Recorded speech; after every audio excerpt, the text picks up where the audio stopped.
Hello, everyone. Howdy. Let's make sure we're working. Hey, chat. I need you to tell me that we sound good. Everything's working. You see me? All that. Make sure I got my mic on.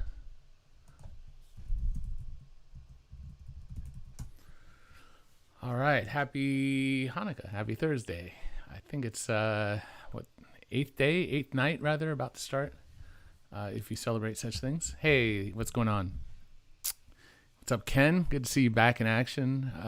Devin, DP30.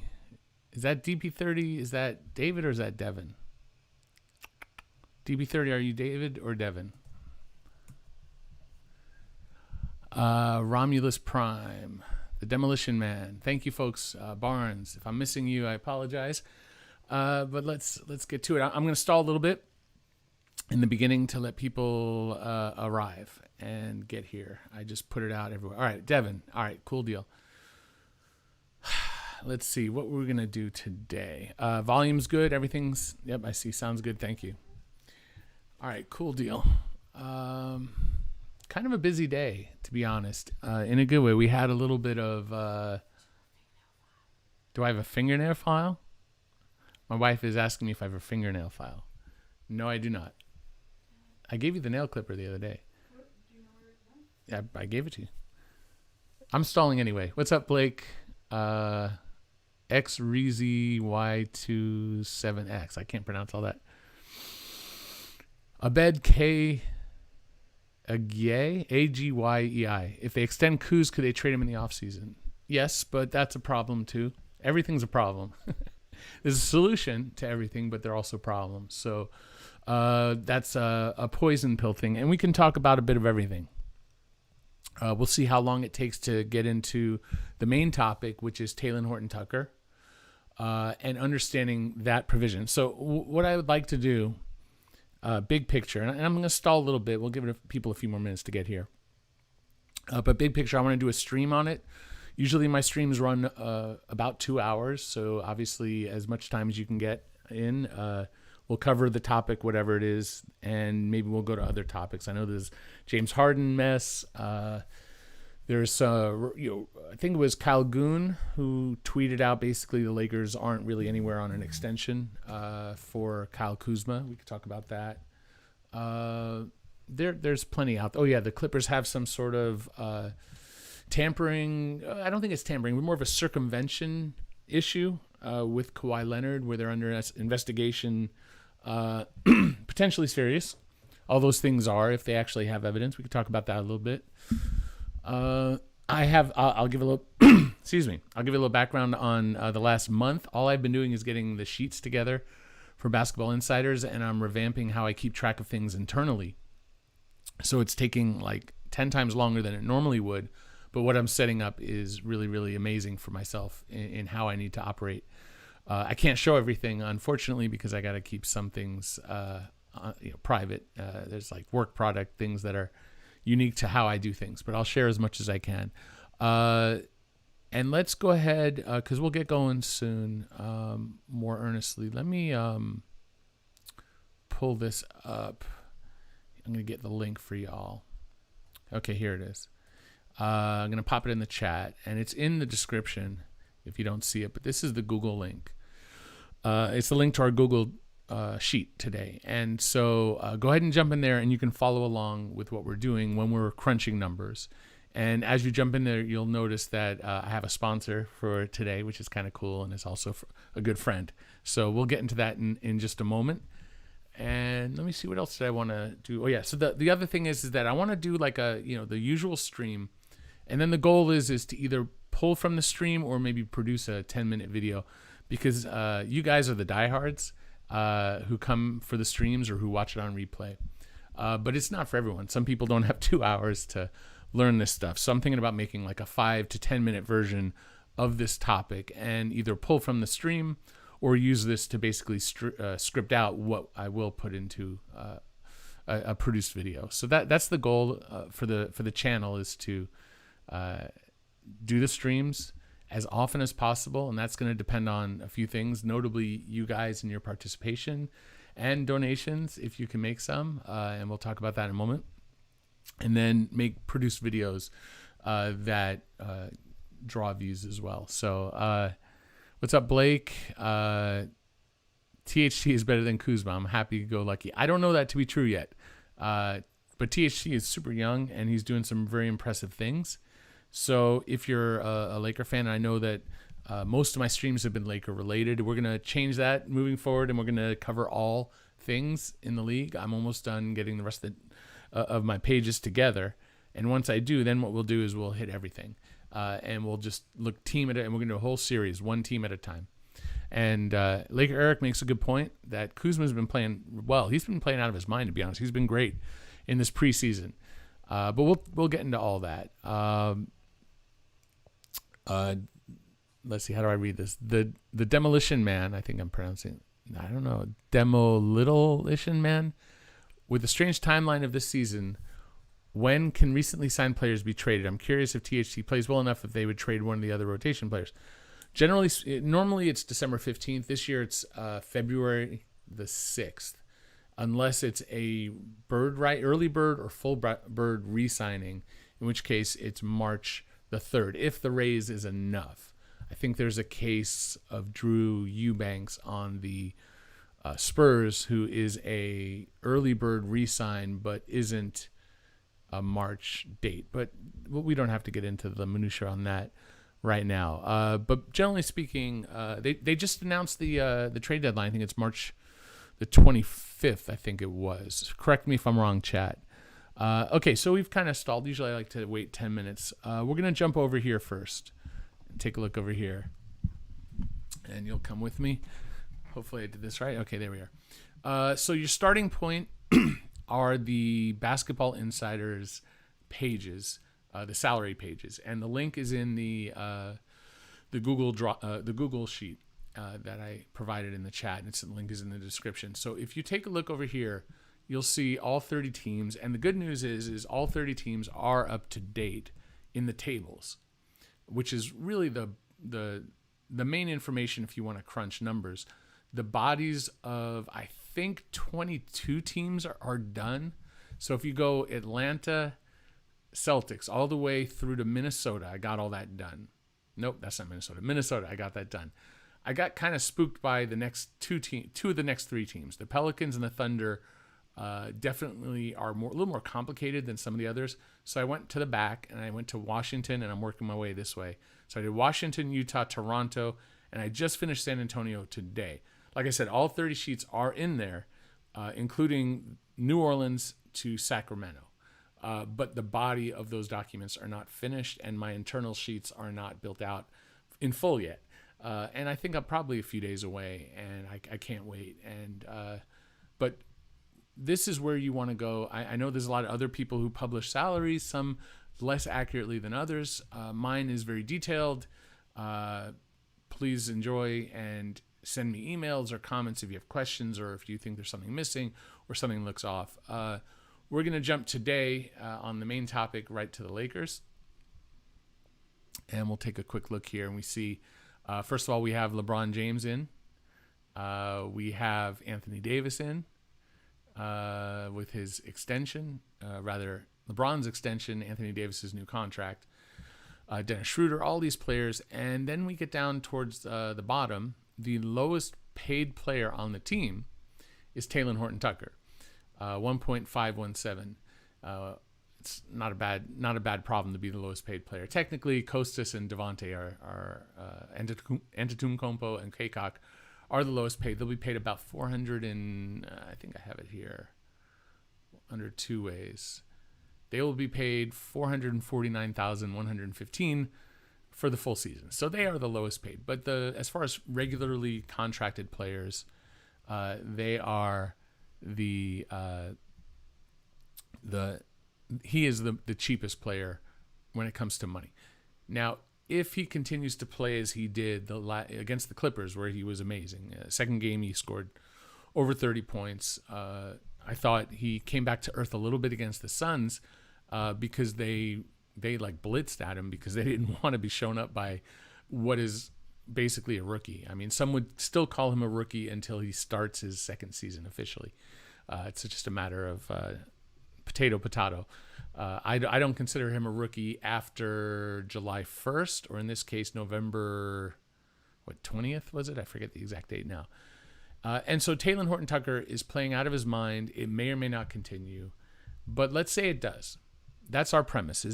He becomes a 15-point-a-game scorer, somebody who finishes games, even a potential starter, someone who's very vital to the Lakers. And it could be less than that. It could be more than that. But it's enough, let's say, for another team to say, okay, what's up with that guy? Can we get him? And if we look here, we have in green, it says once. And if you're colorblind, it is down here. I guess it's hard to tell. Hit me up if you're colorblind, and I can help you. But this is a qualifying offer, which basically tells us that he'll be a restricted free agent. And so the Lakers will have the right of first refusal. But there's more to the story here. And so we're going to get to that in just a moment. But before we do, we're going to jump on over to this camera here. And I want to do a few things. I got to thank my wife for making the intro music. She's a producer. And if you're interested in music and you're interested in making your own music, or you want to follow along and check out what she does, she goes by Dottie P. And you can see her music on Spotify and whatnot. Also, my daughter Juliana did the graphics, although my friend Mike Davis helped me with that opening screen, which I'm still not perfecting. It's still not perfected. I will improve at all of these things. But I'm very grateful for all the support. If you take a look here in our Google Sheet, I'm just following up, make sure.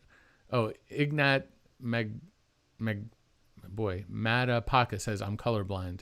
Yeah, so I am working to change the pages a little bit for those who are colorblind. I'm going to put more notes in the section so you can see it. So, but hit me up. You have my email. You have my Twitter. Hit me up, and I will help anybody who has any colorblind issues. I'm definitely aware of that. I learned this was an issue with Mark Heisler, longtime former Los Angeles Times reporter, somebody who I'm very fond of and have known for many, many years, and he's colorblind, so I've had to help him with that as well. Reed, I do have PayPal. I don't have Zelle. I can give you out the PayPal. Venmo's the best, obviously. Patreon is great, and so that's what you're looking at here. We've got a few things to cover, so we'll first talk about Venmo. If you want to make a donation, just at Eric Pincus. You can find me, I think I'm on PayPal via my email address, eric.pincus@gmail.com. So I'll double check that before the end of the stream. And then on Twitter, if you don't know how to follow me, ERICPINCUS, and then Patreon as well. So what I'd like to suggest on the Patreon, if you subscribe, normally if you subscribe for $15 a month, I give you access to the Discord server, which we've got a nice little community built up. But I will be giving, at least for the time being, access at the $5 level. So you can make a one-time donation via Venmo. If you want to subscribe via Patreon, you get a little bit of extra, even at the $5 level. If you want to do 15, great. Whatever you can do, it helps a lot. These are a little bit of lean times, given the world we're in. And so I understand if you don't have access to any extra money, I understand that. But if you do, that'd be great. And you can also donate directly in the chat, and you'll see under where you type, and there's like a little happy face where you could do like a emoticon or something like that, emoji. You should see a $sign, and you can make a donation, and that everyone will see in the chat, and it means the world to me, and of course to my wife and kids. I have Christmas and Hanukkah and all that right now, and a whole lot of expenses. So, but it means a lot to support just that you're here. All right. So, but you'll notice, and let me, before I get into this, are we still here, chat? We good? Want to make sure I don't lose you. No, Ignat, don't even, if you can't donate, please don't donate. Just being here, what I want you to do, if you can't donate, like the video, subscribe to the channel, hit the notification bell so that you're aware of when I'm doing what I do, and just share it with people. Build up the channel. The more, if you like this and this is your thing, and I know it's not for everyone. I mean, like I said, you're the diehards. If you're here to learn this stuff, you're crazy like me, and I think that's great. But it's not for everyone. But share it for those who dig this sort of thing, because there's definitely, I know there are people out there who just love this stuff. I meet them all the time. I talk to them all the time. I teach a lot of them. I've taught a lot of them. So that's where I want to get into the sponsor here for our episode, and a good friend of mine, Larry Kuhn. He's somebody I hooked up with in the neighborhood of 20 years ago, which is kind of crazy. And he is the like the godfather of the salary cap as far as understanding it, teaching it to people who don't work for teams. And to be honest, because of generations, a lot of the people who are with the league now, with teams, have grown up learning this stuff from Larry. And so he teaches at the team level, he teaches at the agent level. I do as well. I do tutoring. He has put together something that is just this is a really tremendous program. Something I helped him with. I did some annotations. I did review for him. It's a long, intensive video course. It's even more intensive than the Sports Business Classroom itself, which is where I teach each summer with Larry. And so I'm still I'm going to pull up an email here so I can make sure I get this right. But what you can do if you sign up for Larry's class, and if you sign up using my code or my link, which is in the graphic, and then I also have it right here under CBA Mastery. And if you go to sign up and then you pay in either full, use the code name Pincus, Pincus, or if you're using the payment plan, Pincus PP, you'll get a discount. And it will support my channel. It will support my friend Larry. It'll support educating folks in this area of the world, of the NBA world. Give me a second here. I'm going to pull up a little bit more detail on this right now. Here it is. Okay, so the main things to know is that it's a video on demand platform, and it's the full CBA Mastery curriculum. You have interactive exercises. You have an exclusive members-only forum. There's key terms, references. I helped with that. A certificate of completion. As a bonus, you get included in exclusive emails promoting jobs within the NBA industry. That's really what the goal of Sports Business Classroom is, beyond the CBA Mastery, which is a part of it. Something that I take a lot of pride in, a lot of love in. One of my students got a job recently with a team. I've helped multiple agents pass the exam, the agent's exam. The Sports Business Classroom has gotten people jobs across the industry. I mean, it's something. It's literally something that teams know to look now when they're bringing in young people, or even people who are not as young, but new people, that they look on and see that on their resume, that you've got this. They know, okay, they've been taught by Larry, maybe they've been taught by Eric. And then you also get placement on the exclusive Vegas Summer League talent profile website. So it's basically there to help you get jobs. And then as an exclusive to my listeners, you get on-demand access to over 60 hours of video from our recent virtual conference, which costs $700 to attend. And so I can help get that link for you as well. So it's something that I can't recommend enough if you're serious about this. All right, so that's I guess my live read. I'm kind of new at this. That's like my first off the top live read. So let's take a look here. Hi, is this networking? I would like to sign up. Let's see. I'm just checking out chat. I think we're good. All right, so let's dig in. We're going to talk about THT, and we're going to talk about it more closely in the actual CBA itself. So first, we're going to start with the CBA, and we're going to look at it right here. It should come up in a second if I did this right. There it is. Okay. And I believe I took a note here. It's on page, so it's Article 6, XI, Section 5D. So this is the CBA. You can find it. I'll jump here real quick. If you look here, it's the line 28 is the CBA. It's on the Players Association site. I may have the same version. I may not. So if our page numbers could technically be off. But if you look for Article XI, Section 5D. So I believe it's on page 293. Move this out of the way. So let's take a look together at what this says. So the idea here is that Talen Horton-Tucker signed with the Lakers last year. He's finishing up his second season with the team, and so he is what you would call an early bird free agent. When you've been with the team for 1 year, it's non-bird, and there's a limit to what you can pay them. Typically, it's 120% in a raise. And then the raises can only be 5%, etc. There's more detail.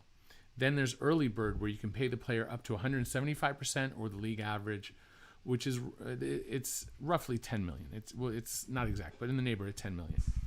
And you could do 8% raises above that. And then there's full bird, at which point you can do max salary, so that's in the $30 million, $35 million range, depending on situation. So in the case of Talen Horton-Tucker, the Lakers will have early bird rights. So they cannot pay him with his rights more than the early bird amount. So I'm going to pull it up on the side here. In fact, let's jump into, before we look at the CBA, I'm going to pop it in here real quick so we have the exact amount. And let's just fill in some of the detail here.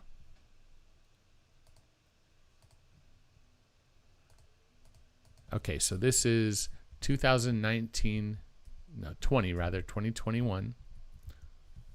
This is the early bird number. We're talking about Talen Horton-Tucker.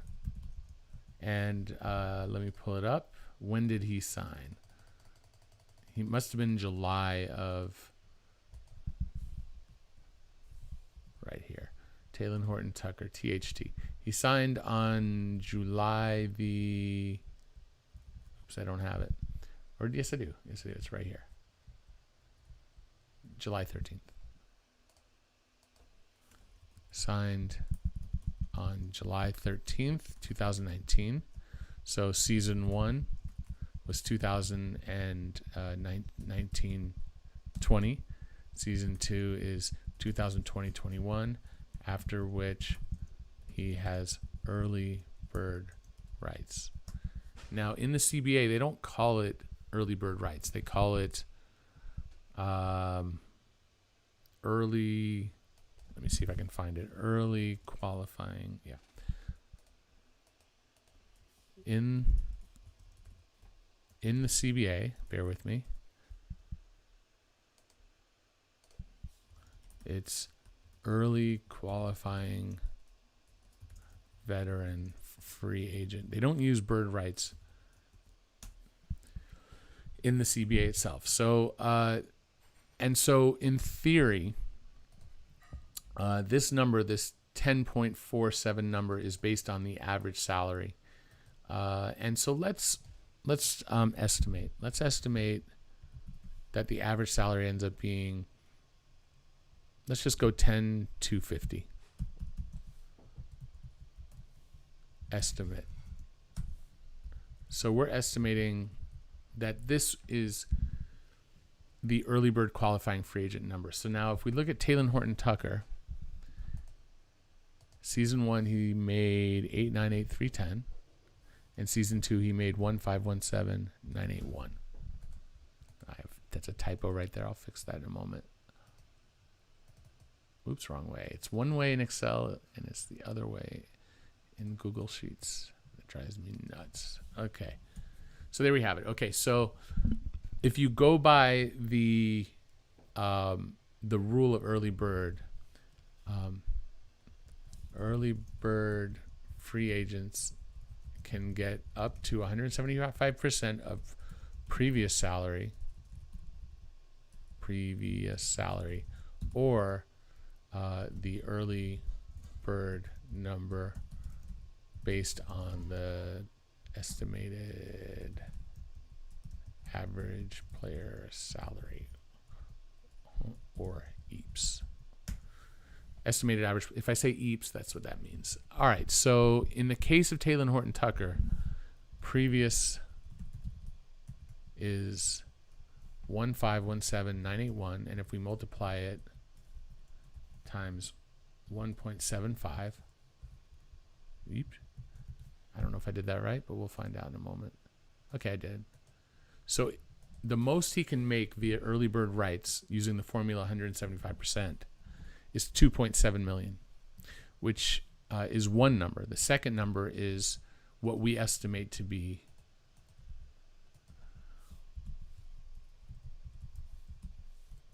or the NBA's early bird number we've estimated from above. Okay, so this is the number then that the Lakers could pay him if we just say they're over the cap, they pay him, forget about what other teams are offering. Lakers can pay up to 10.3 million. This is an estimate. That number could be anywhere between 10 million and 12 million. I don't think it'll go up. It's the average of what players are making. There's not a lot of new money this season. The mid-level wasn't that high, right? The mid-levels were 9. So if anything, and there are raises. Everyone's getting raises who were previously under contract. So I think 10.3 is a reasonable number. So if he can sign under early bird, he can sign. Let's take a look here together. We're going to pull this up. And this is Larry's FAQ. Make sure you're all seeing the same thing.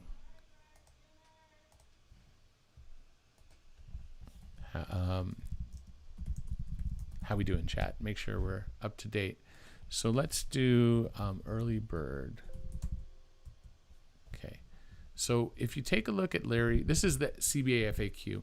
This is what Larry, this is his baby.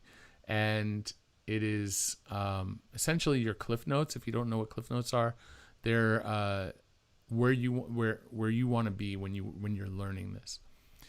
And so he's got a handy. This is question number 25. So I'll just jot real quick on here. Check Q25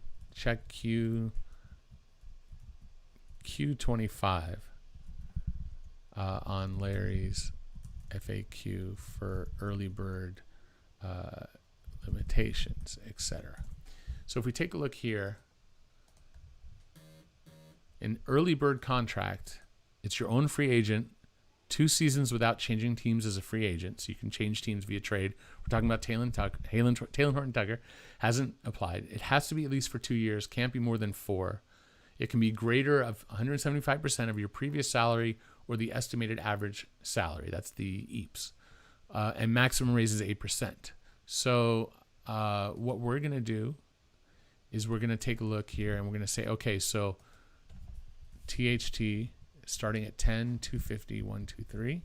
Now we're making the assumption that he kills it this season so much that this is unquestionably, this is a guy worth a ton of money.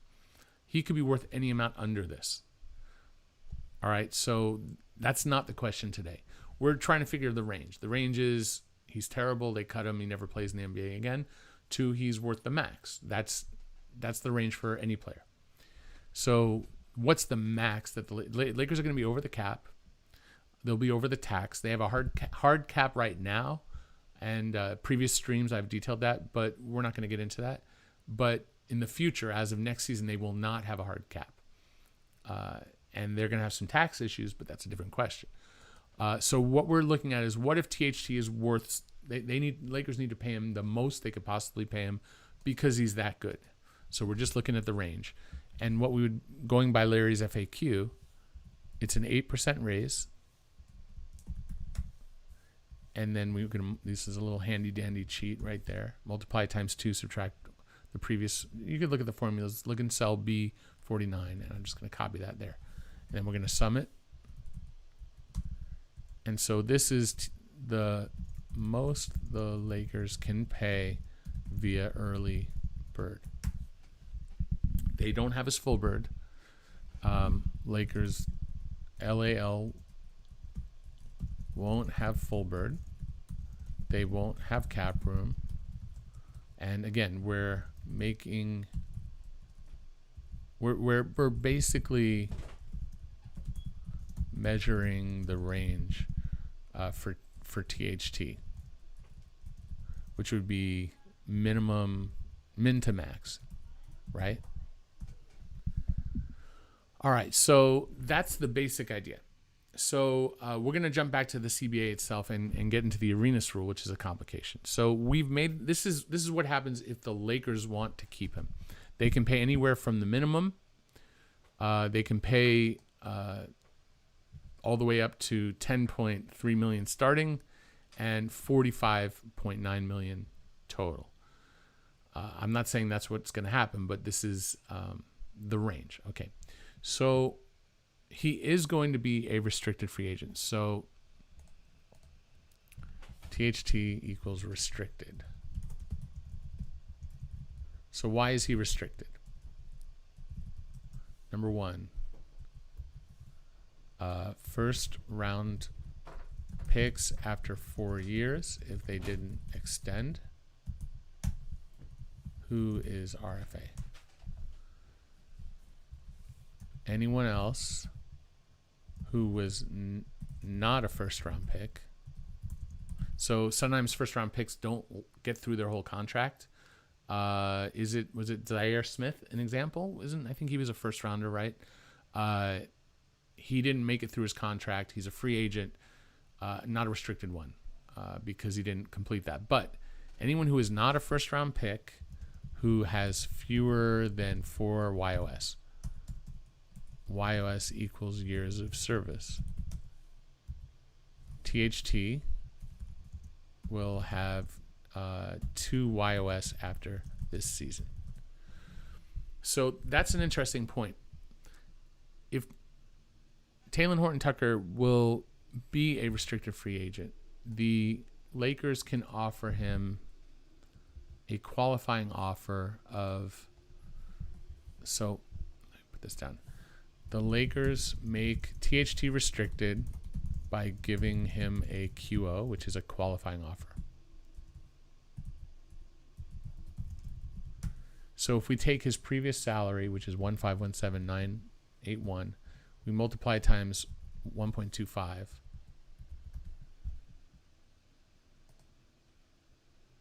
This one, okay. Previous 125%. This is the QO. Or, let me make sure that's right. Or it's 200,000 over the minimum, whatever is greater. I need to double check this, make sure I don't have the wrong number. I might have the wrong number on my site because I haven't updated every bit of these little details. That's something I will comb through once I get through the full 30 teams. I'm going to pull up the minimum. What's the projected minimum for next season? He will have 2 years of service, right? So he's at 1, that's 2. So that equals that plus 200. So this is the, make this clear, projected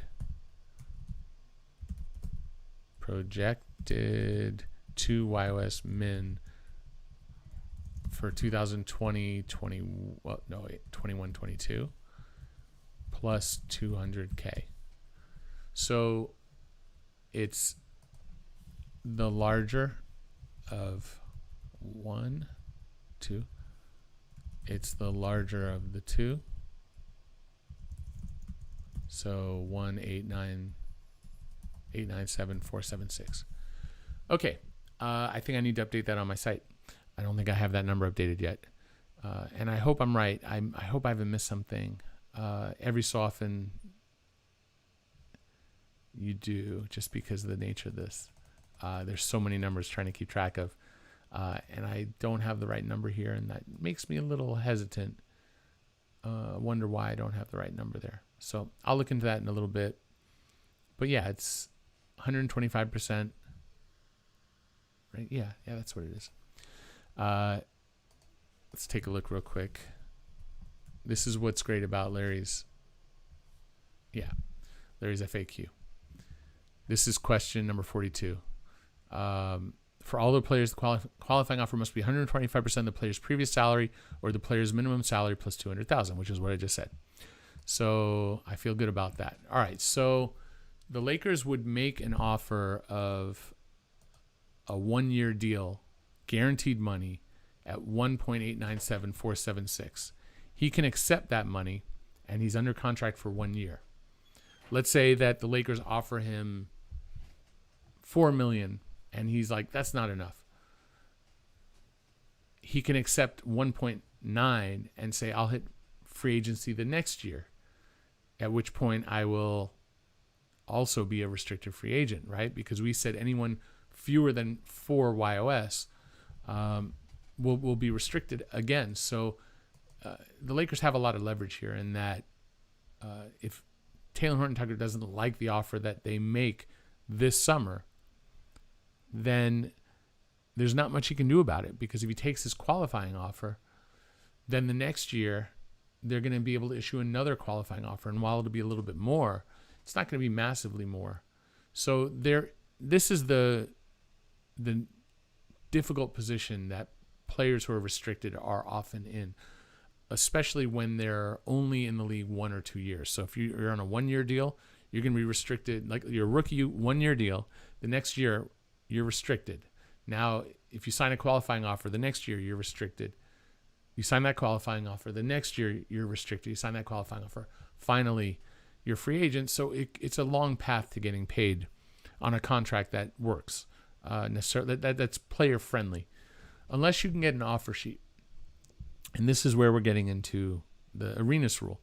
So the idea is that Gilbert Arenas, if you don't know and if you're relatively new to the league, was really, really, really good. And I was at the game at Staples Center when he scored, was it 61 points on Kobe and the Lakers? It was 60. It was 60 points.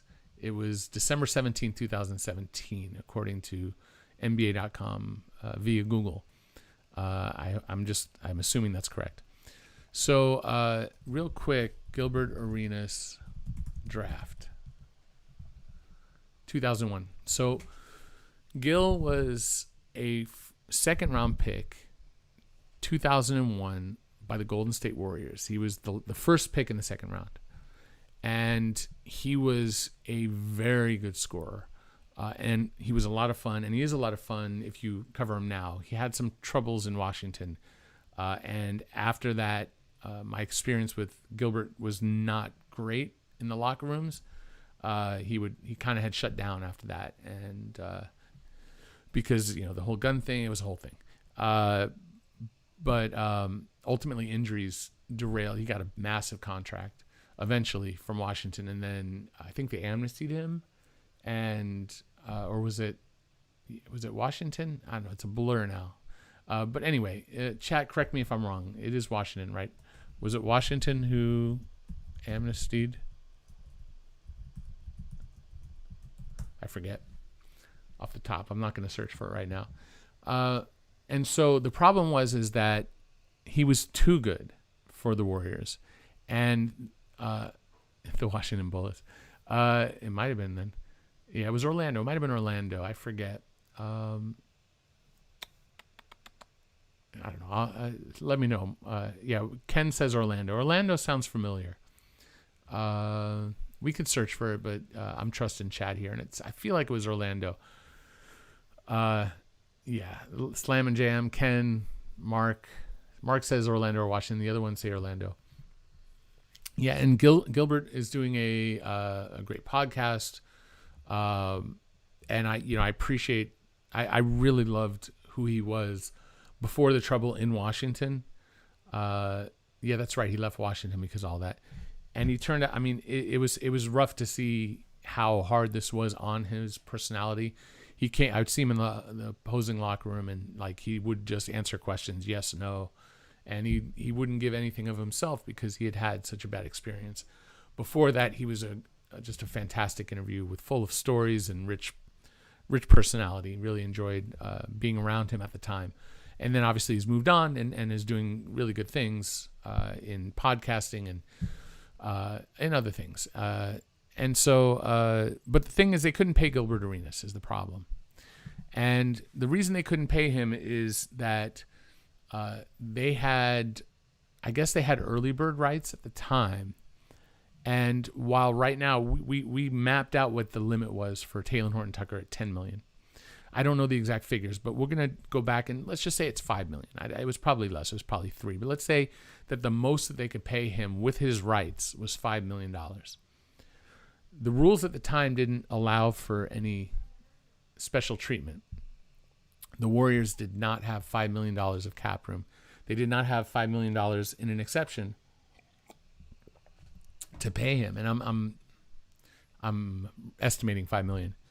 For whatever reason, they didn't have the means to pay him, and so another team offered him massive money, and he was restricted, but they couldn't match the offer sheet because they couldn't near whatever it was. Let's say they had $5 million to spend, and the other team offered 15, 20. I don't know. I'm not looking at any of that. I didn't look up any of it. I just wanted to get the idea of the concept of, we mapped out what is the max that Talen Horton-Tucker can get, of which we established was $10.3 million. Well, let's take a quick look at what the max is projected to be next season. And again, it's a lot to say a guy off of 2 preseason games is worthy of the max, or 3 preseason games. That's not the point. The point is to understand the rule. And who knows? Maybe Talen Horton-Tucker is the league MVP this year. Do I think that's going to happen? No. But it's not the point. THT max. This is a 0 to 6 YOS max based on 25% of the salary cap, which is projected at $112.4 mil. So let's say that another team offered Talen Horton-Tucker a contract starting at $28.1 million. And the most that the Lakers can pay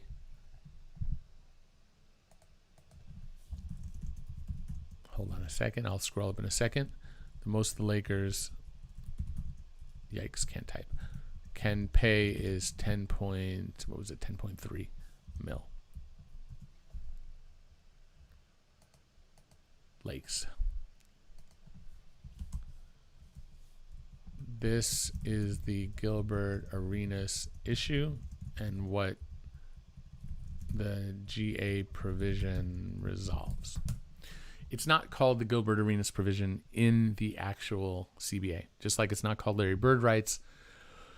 And no, the Gilbert Arenas rule was not used on Gilbert Arenas, just like the Allen Houston rule, which was amnesty, was not used on Allen Houston. And there are a ton of names that catch on that don't necessarily mean that it was instituted because of Gilbert Arenas. It was the Warriors lost him. The league recognized it's a problem. So teams spend a lot of resources in scouts and money, paying for the scouts, the time that the scouts go around, do all the scouting.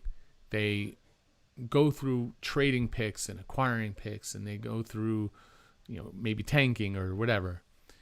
And you go through the process of drafting, and you finally get a really good piece. And then you put that piece in player development, and you have all the money and resources you have in coaches, assistant player development coaches, and all that's grown since even when Gilbert played. And when he came in, 2001 was it? I don't know. I lost track what year he came in. But all that time, money, and resource, it's not right that you just lose that player because you can't pay them. You could choose not to. And there are mechanisms for restricted free agency to try to, that's why it exists. That's why as players are developing, you get these restricted rights when they're below 4 years of service. You basically have 3 years to develop this player so that by the time they hit free agency, if you want to keep them, you can on a real contract, a bigger contract. Just like with first round picks, you want to be able to keep them as well. They're restricted after their contract if you don't give them an extension beforehand. So that's the goal and the purpose of restricted free agency. And it's something that's not right in what happened with Gilbert Arenas. And so the league and the players union agreed to change the rules. And so now we have the Gilbert Arenas issue, or the provision. And so we are going to jump into the CBA. And I believe, let me pull it up again. There it is.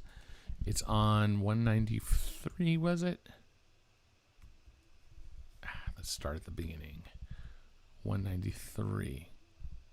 Or was it 194? Or was it 2? Here, I have it over here. 293. Try that again. Oops. I'll get there. 293. Okay. Again, the link is in the Google Doc, in the sheet right here. I'm on page 293. It might be slightly different. We may have different versions of the CBA. Same CBA, but just maybe different PDF. It's Article 6. And so it's the starting point here is the Gilbert Arenas provision. And it doesn't say Gilbert Arenas, but it does say the following rules shall govern the signing of an offer sheet by a restricted free agent who has 1 or 2 years of service. So this does apply to players who have only one year. It doesn't apply to Talen Horton-Tucker, he'll have 2. But in the case of a player with 1 year, the most that a team can pay to keep that player is 120%. In the case of an early bird, which is THT, 175%, or that EAPS number, which is 10.3 by our somewhat random educated guess. So notwithstanding any of the provisions to this agreement, no such offer sheet. So what they're doing is they're limiting what the offer could be from another team. So Gilbert Arenas was stolen. THT cannot be stolen in the same way because any offer sheet may provide for salary plus unlikely bonuses in the first salary cap year, totaling more than the amount of the non-taxpayer mid-level exception for such salary cap year. So it says no. This is the key. No is important. No such offer may provide for salary plus bonuses in the first more than the amount of the non-taxpayer mid-level exception. Okay, so we're going to jump back to the sheet. So what is the NTMLE projected to be? All right, so we are in the CBA article XI section 5D, page 293, may differ in NBPA CBA PDF. A 1 or 2 year RFA cannot be given more than the MLE. And they say the NTMLE. NTMLE equals MLE. So if someone says mid-level, they usually mean this. This year it's 9258 123, like that. Next year, so we're talking about 2021, 22.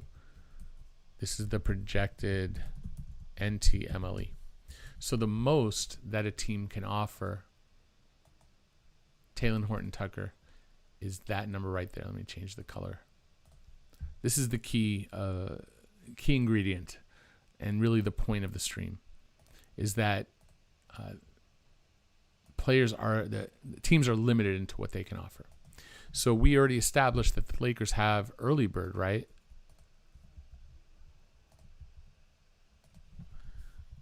So that Lakers via early bird.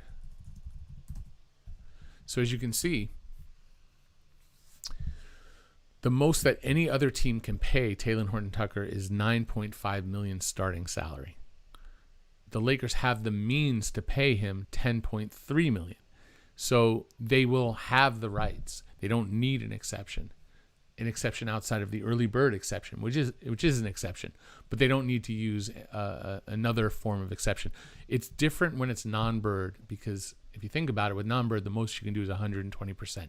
So it is less of a safety net if you sign someone for 1 year, because you would need to use your own mid-level exception, and that is why they are limiting you to that number. So if you're a tax team, you only have about 5.8 million, you would lose the player.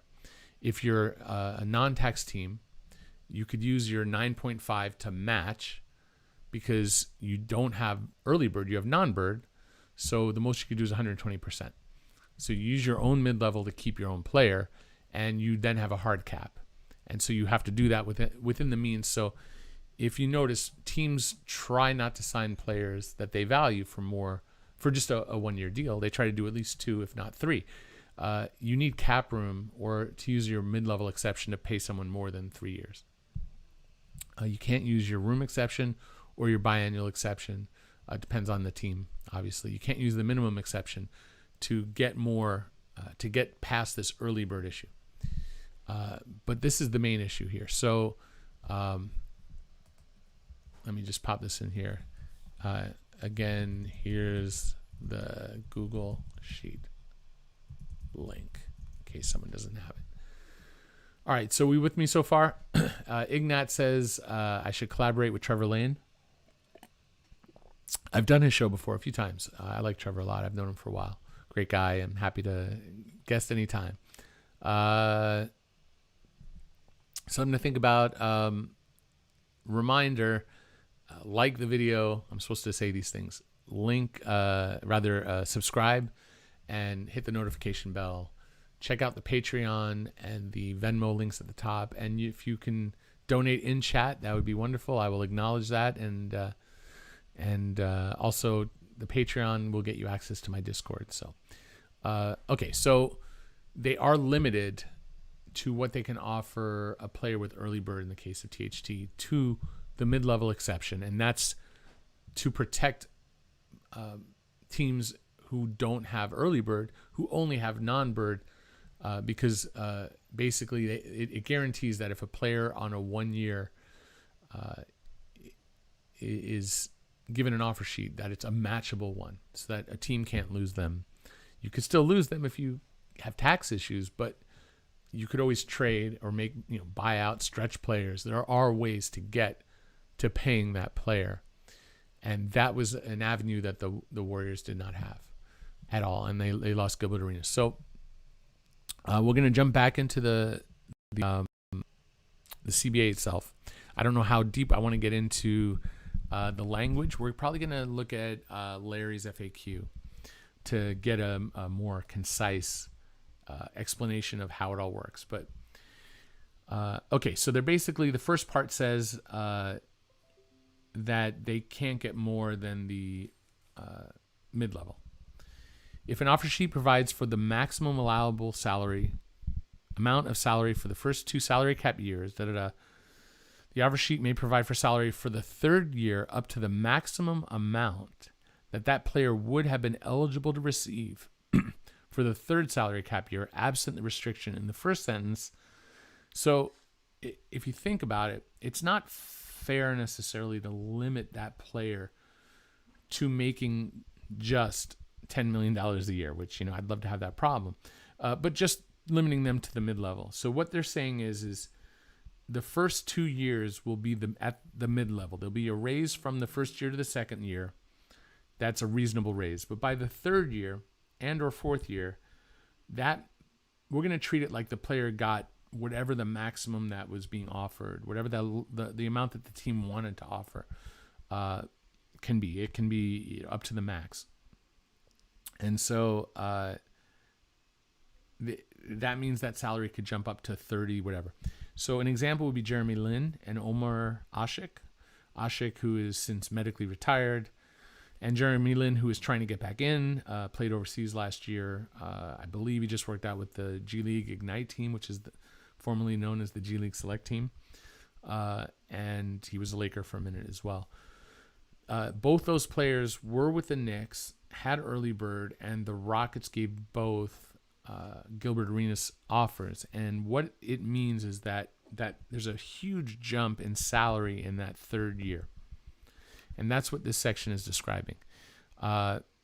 So if the offer sheet provides for salary in the third year, the fourth, so the most that the fourth can increase or decrease is 4.5%. So there's all these complicated rules. And then the offer sheet must provide for 100% of the base compensation of each season to be guaranteed, basically. All right, let me make sure we're in the same. So we're on 5D. So we're 5D 1 and 2. 5D 3 says if team offer for purposes.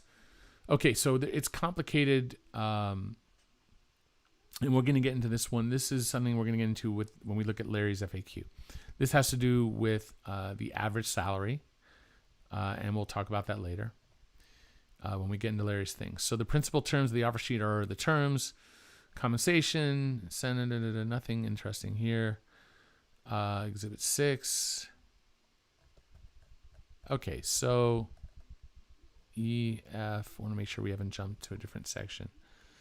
Yeah, okay, so there's nothing crazy in here. So EF, I think, yeah, so D. Okay, so it's just D. Once we get to E, yeah, by here we're on a different. We're no longer in the Arenas rule. This just has to do with offer sheets. So really, we're talking about 293 to 295, just the first paragraph. This is the section on the Gilbert Arenas rule, starting 5D. So that's it right here. Okay, so we're going to jump back to Larry's FAQ in this button. And I'm just going to jump to the top. Gilbert Arenas Provision, 43. Okay, so Q43 on the FAQ breaks down the Arenas Provision. Okay, so let's take a look at it from Larry's point of view. And again, if you want to really get this from Larry directly via video, his program is incredible, and the link's at the top. And make sure you use my Pincus or Pincus PP code for 10% off. All right, so let's take a look here. It says, so he gives a little history, and it was fixed in the 2005 CBA, but not completely. And then they changed some of the rules. So the idea is that for the team making the offer, it would average out. So let's say it was 50 million, 40 million, 10 million each year. For the Rockets, in the case of Jeremy Lin, it would be 10 million, 10 million, 10 million, 10 million. I don't know the exact number, but that's just the idea of it. The actual contract would pay like 5 million, 5 million, 15, 15, something like that. These are ballparks. For the team keeping the player, the Knicks in this case, their salary cap number would be 5 million, 5 million, 15 million, 15 million, and that was when the salaries were very different, and 15 million was like a massive amount of money back then. The cap would be 50 million or 60 million, so 15 million would be a decent chunk of the salary cap. So at the time, that was sort of a problem for the team keeping them, because it might mean the tax, et cetera. So what this now allows for is, I believe it allows for both, where you have a choice where you could do low, low, high, high, or you could just do the average. And so let's just take a look real quick at what Larry has to say. So the second year is limited to a 5% raise. The third year can be as high as it would have been had the first year salary not be limited by this rule. And then the salary in the fourth, so that's after that big jump, it can be an increase of up to 4.5% or decrease. If the raise in the third season exceeds the standard rate, okay, so there is a limit in how much. So you have to have enough cap room to make this offer, and it's not going to be based on the first year. It's not going to be based on the mid-level. It's going to be based on the average of what the whole salary is going to be. So in our theoretical case of Jeremy Lin, if it was 40 million, the team would have need to have the means to start a contract at 40 million, at 10 million, let's say. And so if the mid-level back then was 5 million, it wasn't enough to have 5 million and to pay 5 million, 5 million, 15, 15. You needed to have 10 million in cap room to be able to do so. So it's a similar kind of rule. We just have bigger caps now. So here's Larry's example of 8-4, 8-4, then 15, 15, and an average of 48 million. So the team would need to have, in this example, 12 million in cap room to make an Arenas offer. And let's see. So non-bird. Okay, so he breaks it all down here. So more detail is in question 43. So I think I have it down. And it's been a while since I've done a Gilbert Arenas analysis. But let's say that THT kills it. His offer is 9,536,123 in the first year. And that is instead of the max, which we said was, so this is max offer. I'll scroll up in a second. League max. What was the league max? We said it was 28.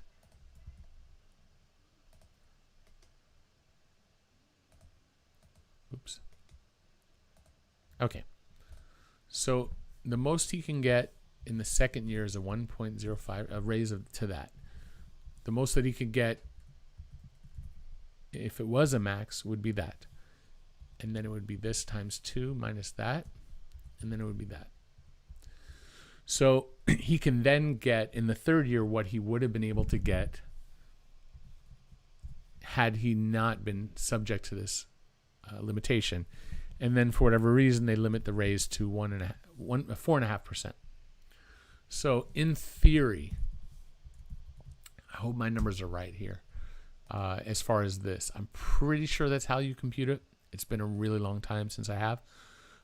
In theory,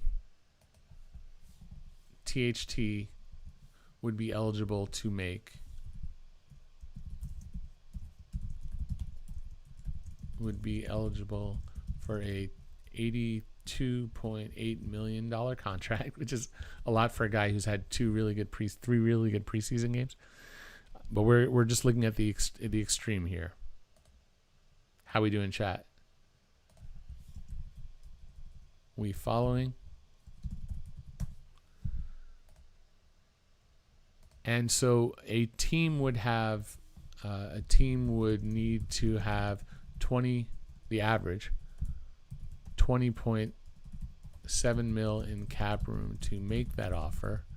And they would have him on their books at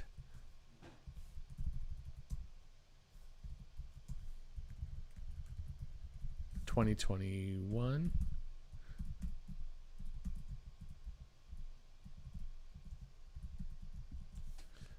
Yikes. How we doing, chat? We good? Okay, cool. I'm going to catch up with questions, and we're going to move on from this soon. We're almost done with this, and we'll look at some of the other topics, and we'll go from there. So this is what Team X. If it's a little blurry, follow along in the sheet. I can try to expand it. It's at 90% zoom. If I go to 100%, excuse me, how's that look at 100%? I increased it a little bit. I think it hurts how much we can scroll, but we'll try it 100% if it's a little blurry. That's the first I've heard of it today. If anyone else has blurry issues, let me know if this is better.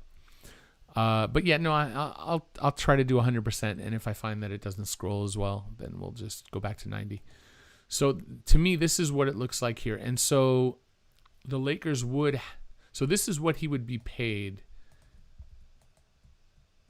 Will that copy? No, I didn't think so. Pay special values. Okay. So this would be actual THT earnings per year. Get the format right. So this is what he would earn each season. Okay, and Lakers would have, in theory, I believe they have the choice still. And I want to just check on Larry's FAQ if he says that still. I believe that's where we're at, that you have a choice.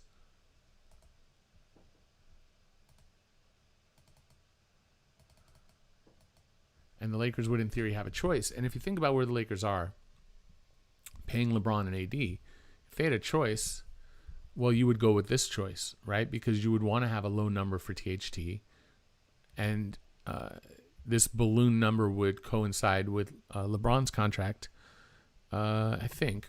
Let's see, LeBron is through 2023. Yeah, so that would coincide with LeBron's number changing, in theory. I believe you have the choice here. For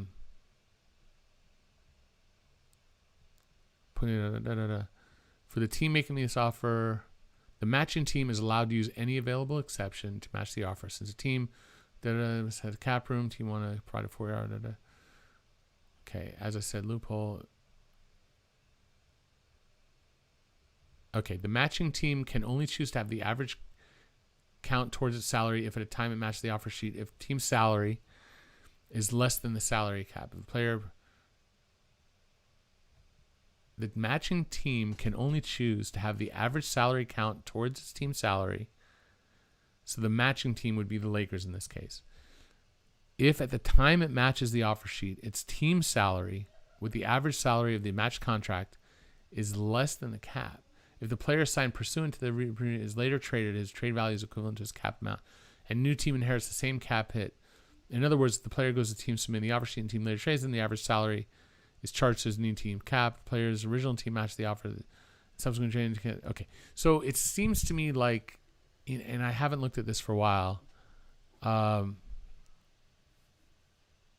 is that the matching team can only choose if they're under the cap. It's been a while since I've looked at this. So, but as we said, this would be going by Larry's choice only if you're under the cap. Need to verify. I'll look into that. But this is where the Lakers would want to be anyway. So this would be the Lakers' POV. Mark is saying, Mark Scott, it goes back to the average once the team uses the right of first refusal.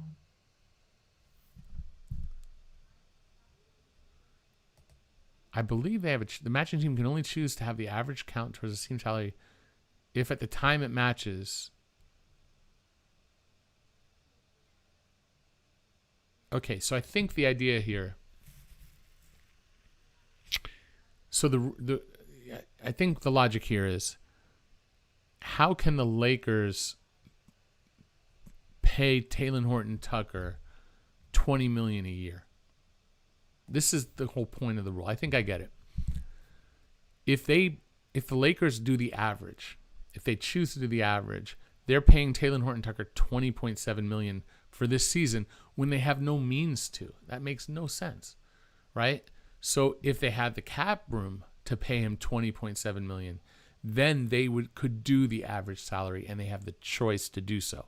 However, because we know the Lakers are not going to have that choice because they are going to be over the cap, they will be limited to the non-taxpayer, well, no, in their case, early bird rights for THT, which won't trigger a hard cap. The most they can pay him is 9.5. So my read, they do not have a choice to do average earnings because they don't have the means to pay THT 20.7 mil a year.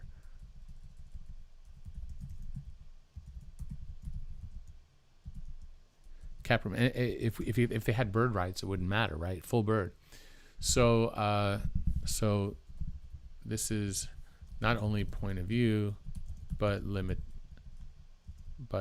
limitation, because they don't have 21 mil in spending power. That's my interpretation. It's been a really long time since I've looked at this, and that's what's great about the CBA is there's a lot in there that you just don't look at, like the over 38 rule. I didn't need to look at it until LeBron had his situation, and I looked at it when Nene and the Rockets had an illegal contract some time back.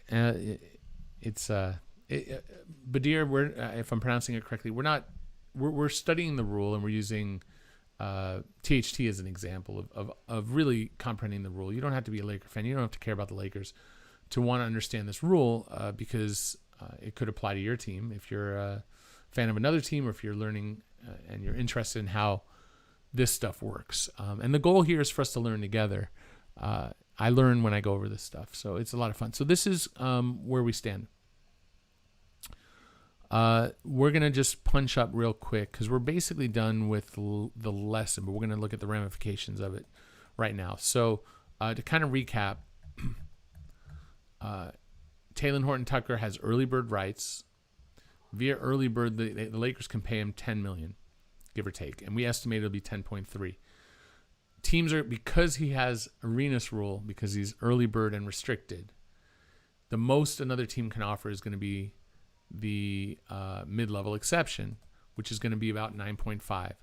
The Lakers can use their early bird rights to pay him 9.5, but that contract can jump a ton in that third and fourth year and can be a $20.7 million average, of which that's what the money would be for the team that's making the offer if the Lakers don't match.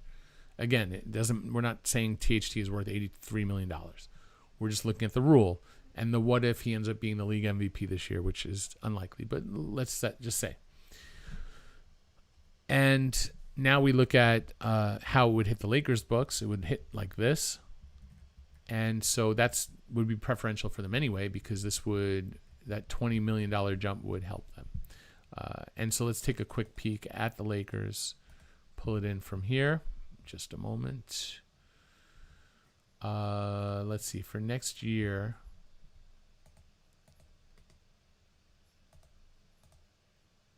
okay. I think that'll do right here. So this is what I have initially. Give me a moment. I thought that would happen. Give me a moment here. I'm going to come off the screen. Player. This is 2021-22 players. And this is salary. Okay. So they're going to have LeBron and AD. Marc Gasol. They are likely to have their first round pick. And then let's do 1, 2, 3, 4, 5, 6, 7. Phil handle it. It's about 15. Close. Total. So this is, and what do we have for, we're not worried as much about the cap. They're going to be over the cap. What we are interested in is the tax. I have a projection of 136, 606.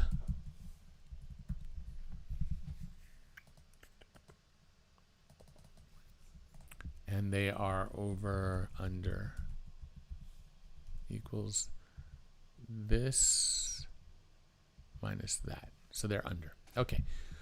So now we're going to slot in that this happens. Again, it's a little fantastic to consider, considering the guys had 3 good games, or really.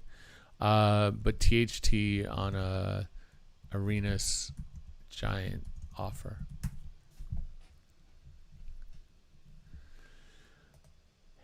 And let's go back to the page here, and let's just start to slot in everybody else. So let's say they keep Dennis. Well, let's look at a rotation. Let's say THT is now the point guard and LeBron is the shooting guard and AD. And we'll keep Gasol. I think he's probably gone. I think he retires, but let's say he's still here. Shooting guard. We have KCP, right? So are you paying Talen Horton-Tucker all this money and keeping Dennis? What about Kuzma? Let's say Kuzma is somebody who they compromise on a $15 million deal. And again, this is just pulling that number out. I know that's probably, to me, that's a approximate compromise number. You know what? I had it earlier today. See if I can get to it. I computed what I thought a good compromise number would be for I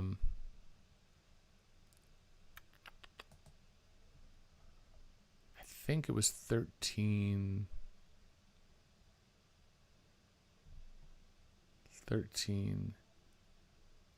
4. That was it. Okay, this is an optimistic number if you're a Laker fan, and if you're the Lakers, don't know if this is going to make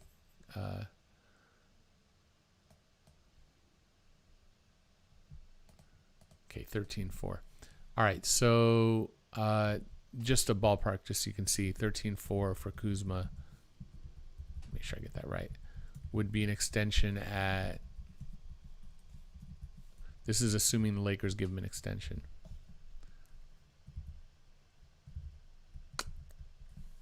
A 4-year extension, let's say. That would be 60 mil. It'd be 15 mil average. I think he's going to want at least this amount instead. This is my opinion. It is not fact. I think he's going to want 67 and a 60 million. And that's probably his low. He's probably really asking for this amount right here. Yeah. So, just real quick, we'll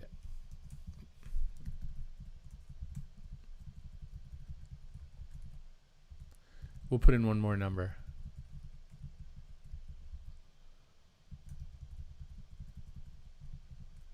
Just a second. Let's see. 12, 1, 2, 3, 1, 2, 3. You know what? Let me copy this.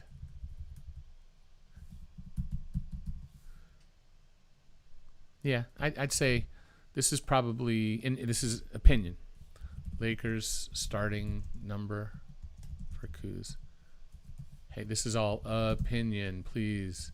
Some people aggregate my stuff. Opinion. Why can't I spell opinion?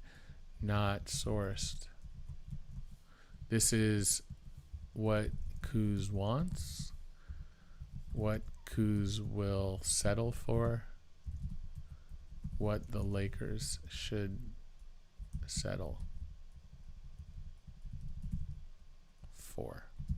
In my opinion, this is the range of negotiation, in my opinion. This is where they are to start. This is where the Lakers are to start, in my opinion. This is where I would compromise if I'm the Lakers, and this is where I would compromise, which is a bigger jump, right? Well, no, it's about even, right? That's like 16 up. No, that's 7 up. Yeah, he's coming down a lot. Like, he's coming down 13. So it's a bigger jump down for the Lakers. But the thing is, they have the leverage because he is restricted. Hold on one second.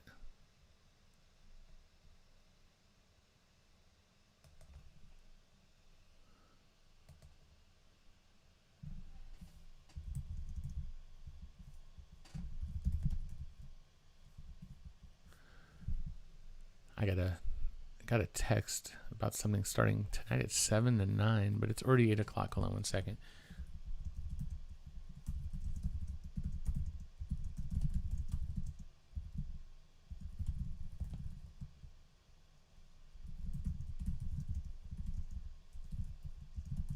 Sorry about the stream.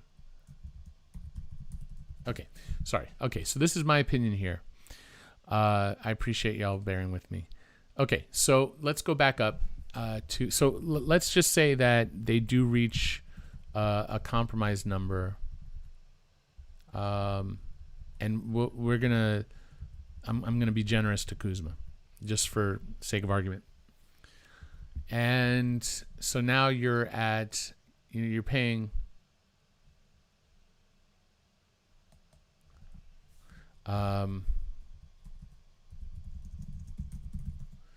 Okay. 10 million. So,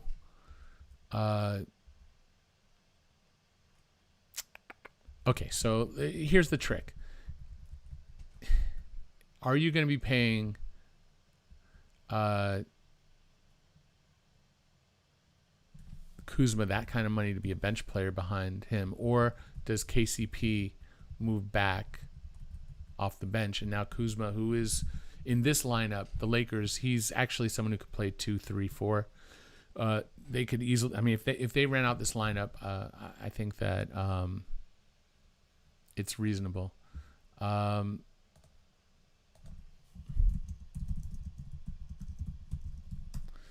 I'm trying to deal with some family stuff at the same time. Okay, so it's a lot of money. So you can see why the Lakers would not want to do this. It's not reasonable necessarily to pay this kind of money, because we're going to get into what it means in a minute.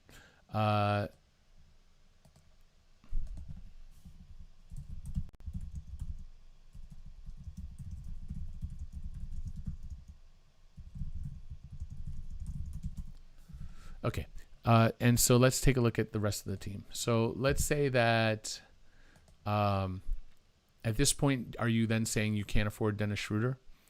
But if you are paying Dennis, he's going to want in the neighborhood of the same amount of money, right? And what about Montrez? The most they can pay him is 9,258,123 plus a bonus of that. Okay, I appreciate you guys being patient here. I've got need to get my youngest daughter. I have a question for her. I think I have too many zeros in there. Okay, yeah, one too many zeros.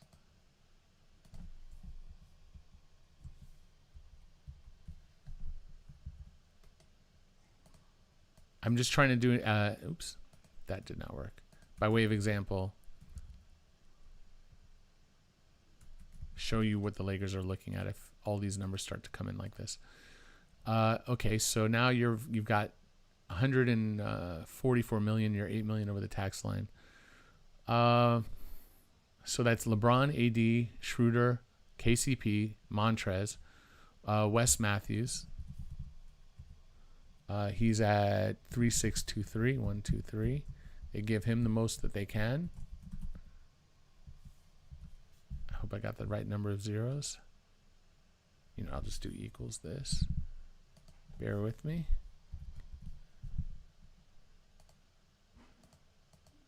Yeah, I do not have the right number of zeros. Okay. That was for Wes Matthews. Caruso, right? Now you got to keep Caruso. So let's say Caruso, they have the ability to pay anything they want up to the max, but let's say Caruso is 8 million. I'm just making up numbers. Just want to illustrate what we're talking about. McKinney, Dudley. Okay, so let's just say the rest are minimum players, and we'll just fill in with vet minimum at this figure right here.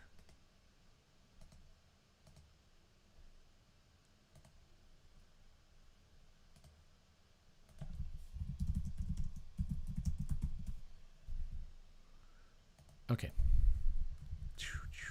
Okay. So let's say they go to 14 players. 14 players, and they're paying $162 million in salary. How we doing, chat? Okay. I see lots of activity. So we're going to look at the chat in a minute. Okay, so that's a lot of money, right? So I'm going to go to my tax calculator here. And our tax line is what? It is 136.06. And there it is, tax calculator. I can't show that to you quite now, but threshold. Okay, 136,606. And the team salary 162,296,750. Okay.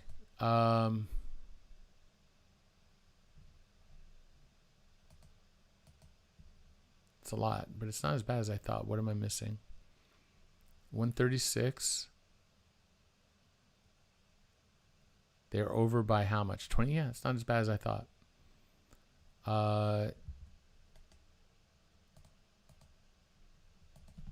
Tax.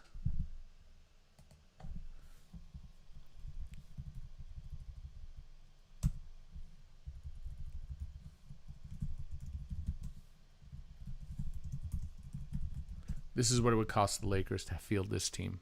$229 million to have LeBron, AD, KCP at 13, Marc Gasol, the Lakers first, THT at $9 million, 15 for Kuz, 15 for Dennis, 11 for Montrez, 4 for Matthews, 8 for Caruso. You're paying the men out. You're losing guys like Markieff and whatnot. You could see how, like, here, watch what happens when you add in another $5 million. So let's go up to, let's just do another 8. Let's do another $8 million right here. So let's do 7.5. So now we've jumped to here. Let's do this real quick.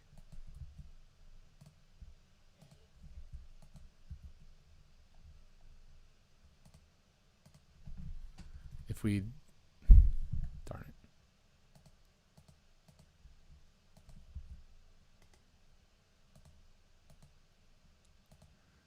Okay, if we do this player at 7.5, player X, and that total goes up to, make sure I got the totals right. And now that we raise that to 168,127,572. Okay, the tax just jumped up to 99,227,467. 99,227,467. So we're talking about, to add a player at $7.5 million costs a total, including that player, $38 million. So that's to go from a player at 1.7. All right, what's the difference between this and this? 1,669, 178. We've paid out, just paying out an extra 5.8 mil costs massive tax. Come here. You're not going to be on camera. You need to read this real quick. This is my daughter. This is from Coach G. You can go right now to St. Jerome if mom can take you and do this right now if you want to play right now. If you don't, no pressure. Sorry. So read that, make a decision if your mom can take you. Okay. It's for free. But you'd have to go now. Okay. All right. So I think that's it for the Lakers to say, is this all possible?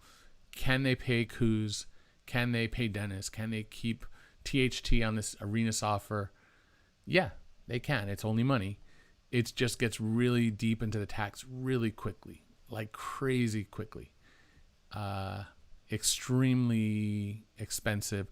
Once you get to these areas, adding an extra 5 million, 6 million costs 30 something million. So I think that's it now for that topic. I'm going to go to the chat. We're going to go through and see if there's anything I wasn't clear on Arenas and where the Lakers would be headed. And then we'll talk about what other issues you guys might want to talk about, even the Clippers and their thing and the Harden thing and all that. So going back to chat, again, like the video, subscribe, hit the notification bell, share it with people. If you can donate, please do. It means a lot. I will do this twice a week, 3 times a week. I'll stream all day.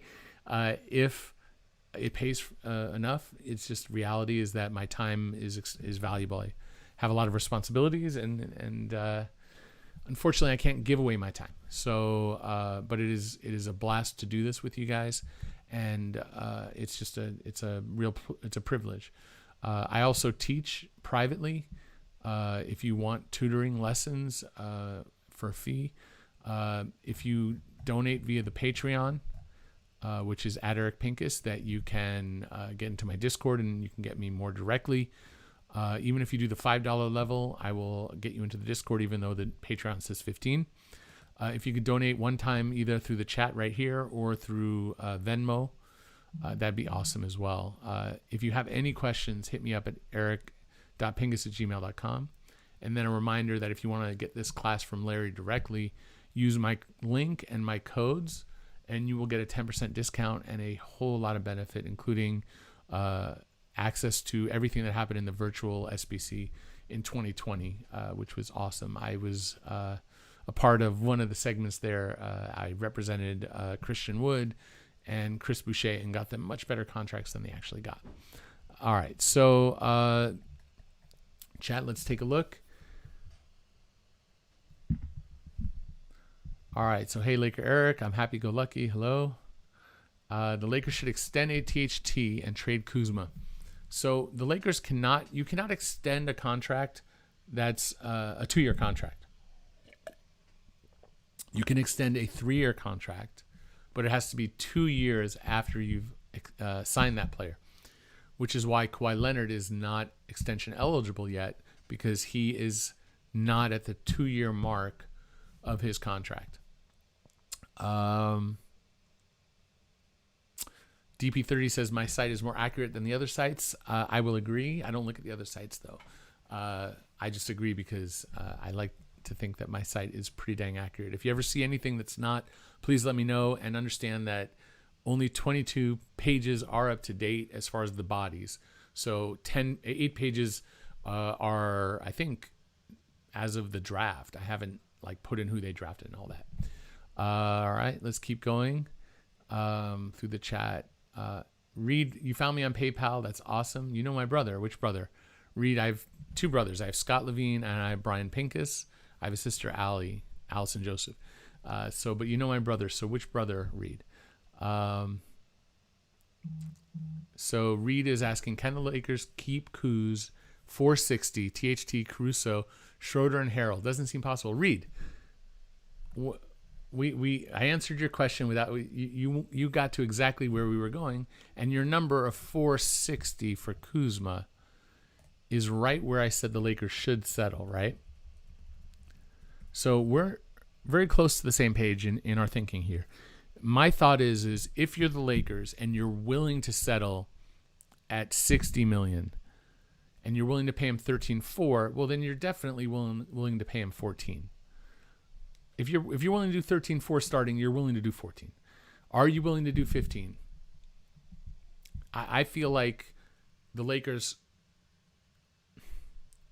should probably go to 15 and 67, and that Kuzma is coming down a further distance from where he wants to be. But they don't have to decide this, and the reason they don't is because he will be a restricted free agent. They can wait. And so if I'm the Lakers, maybe now I do say I'm not doing more than 12 and 12, 50, 54. And you'll have to go to restricted free agency and get an offer sheet to get more, and maybe they settle then. And maybe the Lakers come up to a 60 or a 67 then. We'll see. They don't have to make this decision now. And as we filled in that rotation, right, if we say Montrez here, and we say they bring back Wes, they bring back Dennis, and THT is coming off the bench, or maybe Dennis is the 6th man, which is a tough pill to swallow for Dennis Schroeder, in that you're coming behind a kid, right, who's a baby. So let's leave it like that, and we're putting Kuz and KCP off the bench is a lot to ask. It could be this and Caruso, and fill it in with minimum guys, right? That's an idea, whatever. Okay, so let's keep going. If the Lakers want, this is from Max Power. And if you donate through the chat, I'll definitely see you, by the way, if I've missed you. If the Lakers want to sign someone like DeRozan, can they only do it through a sign and trade with the Spurs? Okay, so Max, the Lakers this year have a hard cap, and there are 3 triggers. There's using your full mid-level, so in this case, spending a little bit more than $6 million, rather $5.7 million. And there's also the biannual exception, which is about $3.6 million. You use that hard cap. If you acquire a player via sign and trade, that also triggers a hard cap. The Lakers just aren't, it's not going to work. There's no way that the Lakers are going to be able to sign and trade for someone. There's no way with all the money that they're going to have invested in LeBron and AD and all these other players that they're going to be able to go add a $30 million guy and be under the tax line. So unless DeMar DeRozan, who I don't like as a fit for the Lakers because he doesn't shoot the long ball, and you have to surround guys like Kuzma and AD with guys who can shoot in an optimal situation, especially if you're paying $30 million. All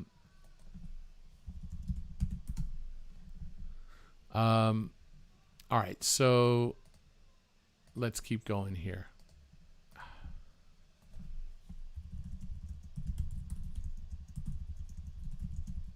Okay, the coaching situation has worked out. Okay, so let's keep looking here. So DeRozan, no. Mark Scott, if Rich Paul gets him paid before Kuzma. I mean, so the Lakers drafted Talen Horton-Tucker because they viewed him as a first-round talent and bought a pick because he fell, and they really liked him. That he was also with Clutch had something to do with it, but it's not why they bought the pick. It contributed to it, but it's not the reason. And the Lakers scouting department has a very good track record dating back to 6 years now or so. I'll do an analysis at some point of it in general. Let's see, catching up. Right, so Paul Pinto. So yes, the most the Lakers can pay THT is early bird, but it's more than $7 million. We said it's $10 million, maybe 10.4. Could be as high as $11 million. By the way, Jordan Clarkson was an Arenas early bird, and I believe the Lakers had cap room. Didn't play the early bird Arenas rule issue. They just paid him with cap room more than the early bird, but not an outrageous figure. And that was under Jim Buss and Mitch Kupchak. So Davillis 24 says basically THT can't go anywhere, and the Lakers can pay him the min to $10 million, and they can also offer the most money. So yes, they're not going to lose THT if they don't want to. Let's see. What's the status on Alfonso McKinney? That's from I'm Happy Go Lucky. My opinion on Alfonso McKinney is that he tested positive for COVID and is trying to go through the protocol. The Lakers are not allowed to confirm that. That's my interpretation of what's happening. It could be totally wrong. I haven't heard any updates on that. And because it's such a sensitive issue, I understand why we're not getting that kind of detail. So yeah, Slam and Jam says basically that THT would become like a poison pill. A poison pill is whenever a player's salary and what they're actually getting paid are different, or when their trade value, when their trade math is different. A player who just extended like Donovan Mitchell is poison pill because, and this goes back to a question, I forget who asked it, about Kuzma. Can the Lakers extend Kuzma and then trade him? And the answer is yes, but his outgoing value to the Lakers will be this year's salary, which is like 3.5, but the incoming value to the new team would be, the average salary of $3.5 million plus the 4-year whatever extension. So you average all that together, and so what you have is, let's say it's $15 million a year, $60 million contract, right? So 60 plus 3.5, so 64. Let's make it 65 divided by 5 is what? 13 million. So his outgoing salary would be $5 million for the Lakers. The incoming salary would be 13. So that team would have to send out at least $8 million, and then the Lakers can't take back an extra $3 million because of their hard cap. So there are all these issues here. So yes, technically, the Lakers could extend Kuzma and trade him. And if you're trading him to a team like the Thunder that have a massive trade exception, then you could definitely get around the poison pill issue. Just a thought. Slam and Jam says, this is awesome. Thank you. Daz, fascinating. Yes, I agree. I'm enjoying it. It's new stuff to me. I didn't know exactly where we would get. I had an idea, but I didn't know what the numbers were going to say. Slam and Jam says, FYI, YouTube algorithm likes engagement, so the more questions and comments we post here, the better the video will do for Eric. Agreed. Thank you. Help me get this channel going. I'm really happy with what we've done in about a month. I guess I started this maybe 2 months ago now, really. All right, let's take a look. Is he worth it, though? We've caught up to that point. That was Badir. Again, not the question is THT worth it? That's not the question. We're coming on 15 minutes left in the stream, guys. How about Kuzma? So yes, we went over that. Would Bol be in the same boat? Let's take a look. I don't think so, because they re-signed him, right?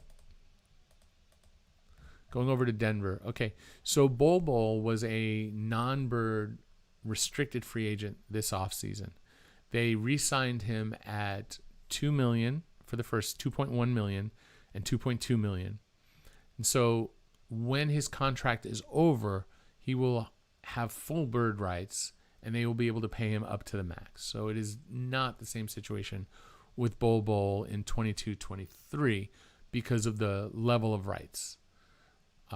So no, Bol is not an Arenas rule restricted free agent. He would be a normal restricted free agent with full bird rights, not unlike any other first round pick coming off of a rookie scale contract. Obviously different, but he'd be eligible for up to 25% of the cap.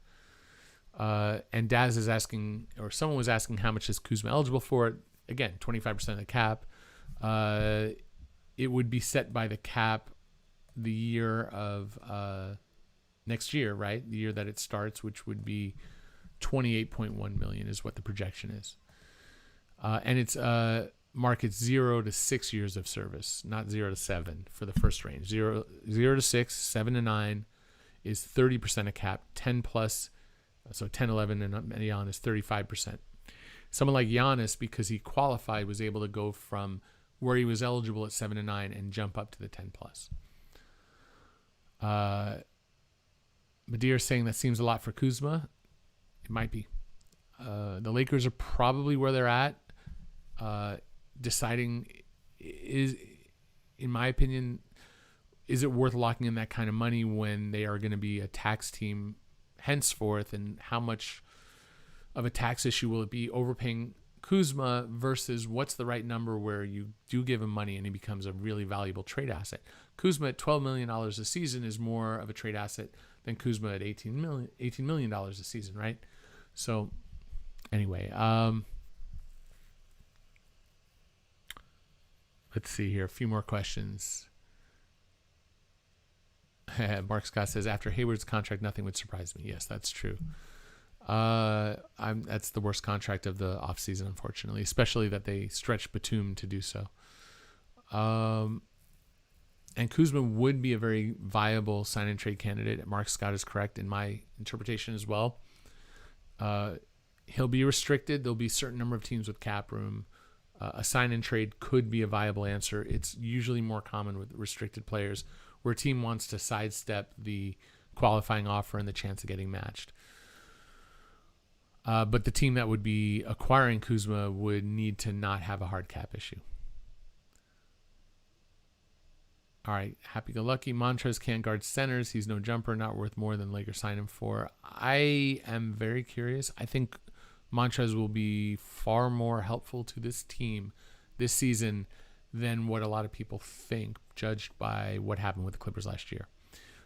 Just having someone who can score without plays run for him, and no, he's not a stretch player, but he does stretch the floor in other ways. He's a good pick and roll player. He's a short roll player. And he does have his face-up jumper that you have to come out and guard. It's not the most efficient shot, but he's somebody you have to account for. And I think he is going to contribute more than maybe the purists and the analytics folks are going to anticipate. I'm not crapping on any of those folks at all. I just think he will help them more than some people think. I don't see a good reason to pay. This is from Verissimo Lancaster. I do not see a good reason to pay THT and Schroeder, especially if they're already paying KCP. So yeah, paying Schroeder makes a lot more less sense than paying THT and KCP because those guys are all clutch, right? You have the relationship. Schroeder may be very, very important this year. It may be that THT makes him less important and then he becomes a trade asset. We'll see.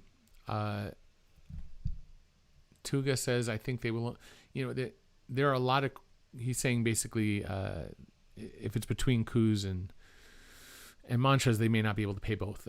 These are all questionable issues. We can't know the answer to. It's too early to really know the answers. Trying to get all the questions in. All right. Quick Fix Creative says, I think Schroeder will want to raise. Of course, everybody wants a raise, but he'll get what the market bears. And that's a good question, what the market will bear. And there are a lot of point guards in existing spots. And there are other point guards who might be ahead of him in the free agent market, like Drew Holiday, perhaps. And again, I don't know where Montrez is going to get paid, because not every team is willing to pay a guy who's 6'7" or 8" massive money when he's really a center. T-Money34 says, Eric, is the Arenas contract, does it have to be max at $30 million? No, a team can offer much less, and that has happened before. There's no obligation for a team to max out THT. That's subjective, and it's up to the negotiation. T-Money says, does the poison pill offer from another team for THT have to be? Okay, so same question, no. So Daz, this is important to understand. If the Lakers are signing and trading a player away, no hard cap. It's when you sign and trade a player in, that's the problem. Badir is saying, I think they may regret not extending Kuz. Kuz may get more money by waiting, and he might not. Is Kuzma really going to put up a ton of points this year, given how much LeBron's going to have the ball, AD's going to have the ball, and you have the plethora of scorers on this team. Guys all want theirs. Montrez, Dennis, Matthews is going to want some. Caruso can score a bit. You go through the list. KCP. I think the scoring is going to be difficult for Kuzma, not based on talent, just based on opportunity. So maybe. DeRozan will play the D-Wade role. If we're still talking about the Lakers, that's from I'm Happy Go Lucky. Not on the Lakers, he won't. Unless he's taking really cheap money. Let's see if there are any other questions. That's another thing. Yep. Thank you. We have a mistake, and I'm glad you pointed it out. There is one additional figure. So this is why you got to be really careful with these numbers. We left one out. Value only. Blue old dang. Yep. I knew that something didn't look right with that tax. It just looked a little lighter than I remembered computing it before. Oops. So let's make one adjustment here. I'm glad we caught that. Okay. So it's actually 167. Go back to my calculator. Tax calculator. And it's 167,296,750. Yeah, it's worse than we thought, right? See, 88,281,063. So yeah, now you see why it's even more of an issue, right? And then if we have this instance where they are paying some other player an additional sum, now the salary is up to 173,127,572. And now we're talking about 116,738,253. Did I do that right? 116,289,34. So yeah, it's still, ridiculous amounts of money there. So tax 116, tax 88. Let me make sure I got it right. Yeah, 88,281. 116. Yeah. Okay. Glad we caught that. So thank you, chat, for catching that. You could see how this roster is out of control pretty quickly, and how a decision to pay Kuzma could be a very difficult one, or Schroeder, or THT, or whatever. All right. Answer cap-related questions. I'm trying to answer T-Money. I'm trying to make sure everyone's happy here. Oh, so you know Brian. Reed knows my brother Brian. Okay, is Reed Hamza? Reed, do me a favor, because my memory in these chats, usually it's hard to remember. Shoot me an email and just say hi to Brian, or shoot me a tweet, but really shoot me an email. Otherwise, I'll lose track of it. Or put a comment into the YouTube page right here. Just comment and say hi to Brian, and I'll see it there. Thank you, T-Money. I'm awesome. Well, thank you. I appreciate it. And then Badir says, how many players are the Lakers allowed to sign next year on minimum contracts? They could sign as many as they want. There's no hard cap next year. Next year, all the math that we did in the last stream, which was about Pau Gasol and how they could pay, doesn't work. There are limits because they have a hard cap. All that goes away next season. They can do whatever they want, pay whatever they want within the means of the minimum or bird rights or the non-taxpayer mid-level exception. They won't have the full mid-level. They won't have the biannual. All right, so a few other things because we've got about 5 minutes left. We'll talk briefly about the Clippers. I don't know what they did, but there's an allegation that there was some circumvention. And if the timing was before he was a free agent, I don't know what the claim is. If it was while he was still under contract with the Raptors, that is tampering.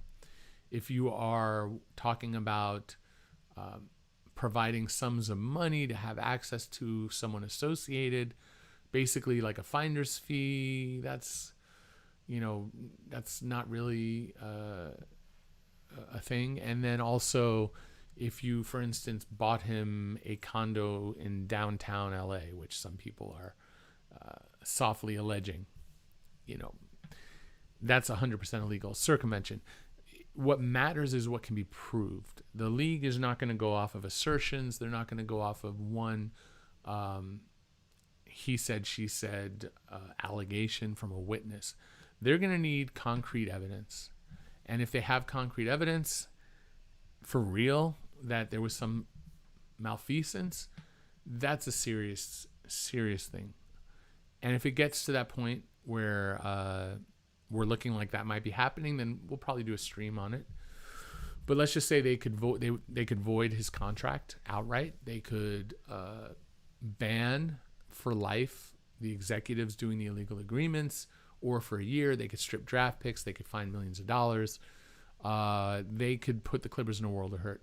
I don't think any of that's going to happen. I don't think they're going to have the evidence that they need to incriminate. So, but if there's a lawsuit and it goes to an actual case, Clippers are going to settle that suit because they do not want their business out being subpoenaed flat out. So I don't think it's going to come to anything. And if it does, it'll be a settlement. They'll settle out of court. If it has any sort of merit to it, I don't think it'll see the light of day. And Ballmer has enough money to make sure that doesn't.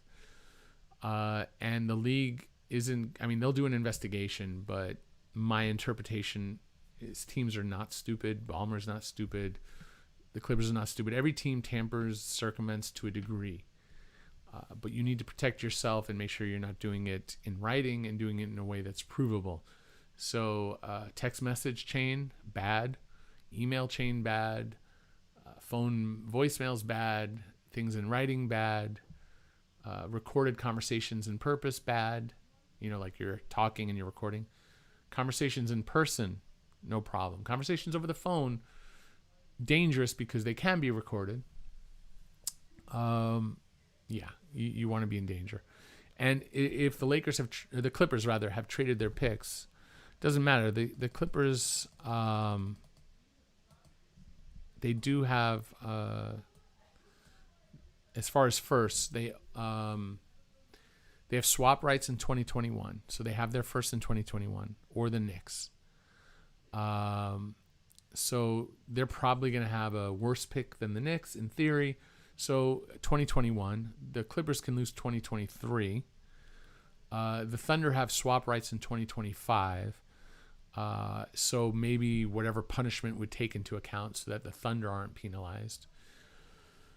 In other words, the Clippers or the Thunder pick would be stricken, whichever one the Clippers ended up with. And then the 2027 pick is stepping restricted. So there are a lot of picks that the Clippers could be penalized with. It's easy to say, they don't have any picks coming up.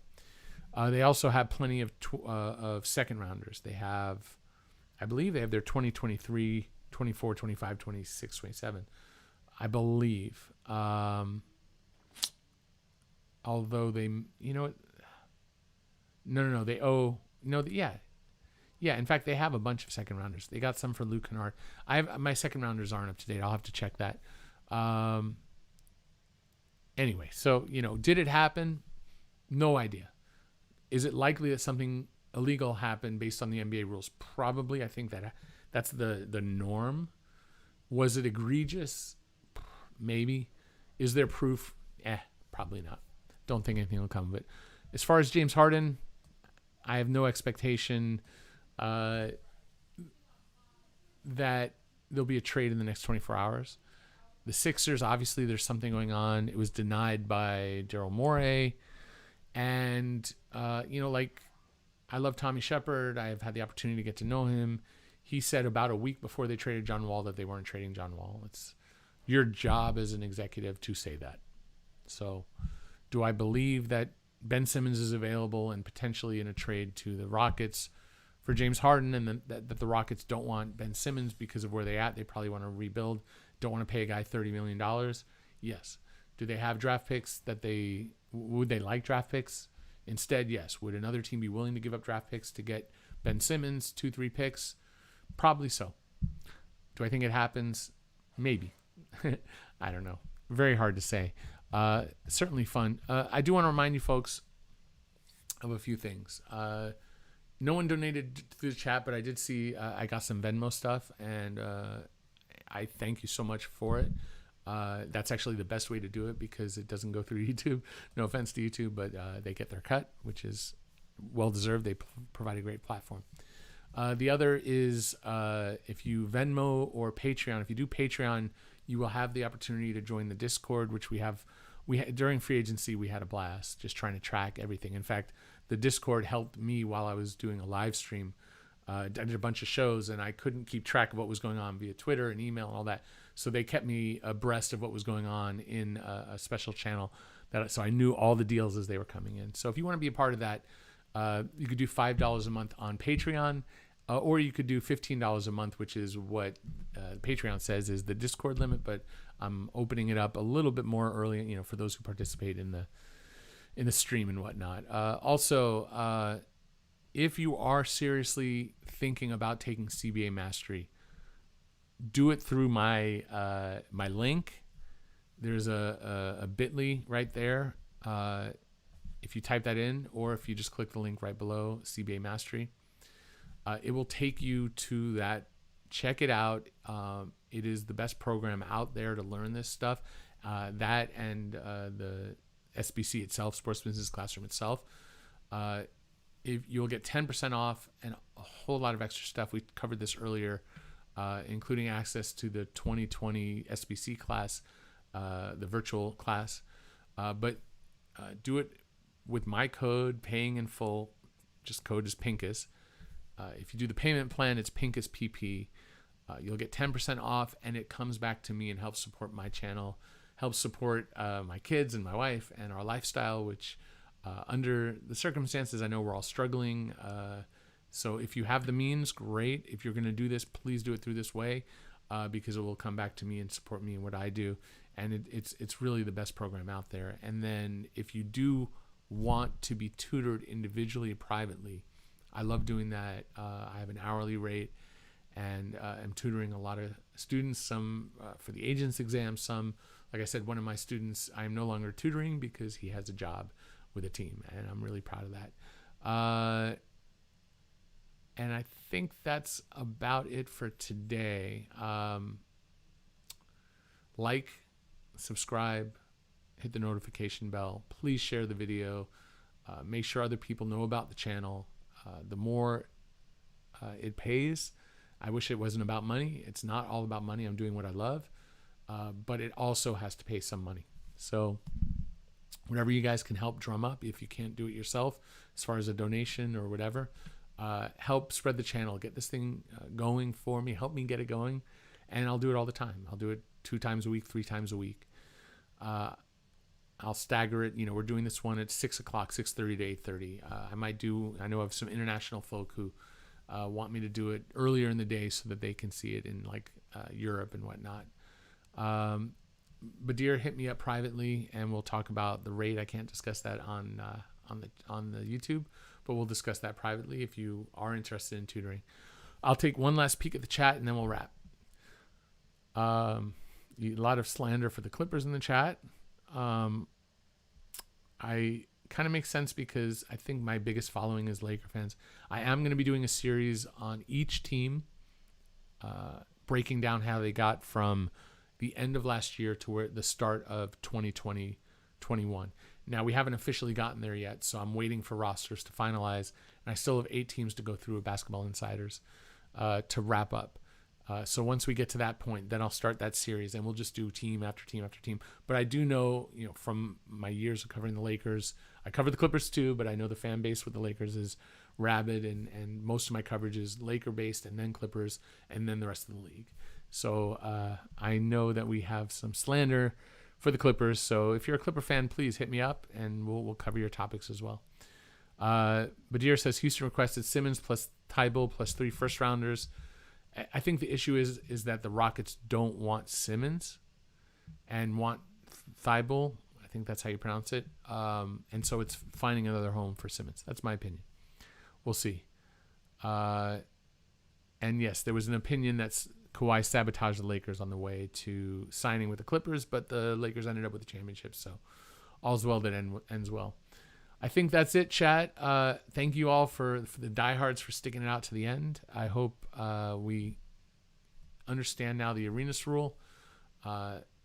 If you see anything I got wrong, hit me back up. Hit me in the chat. It's a tough topic, but I think we covered it, and I think we got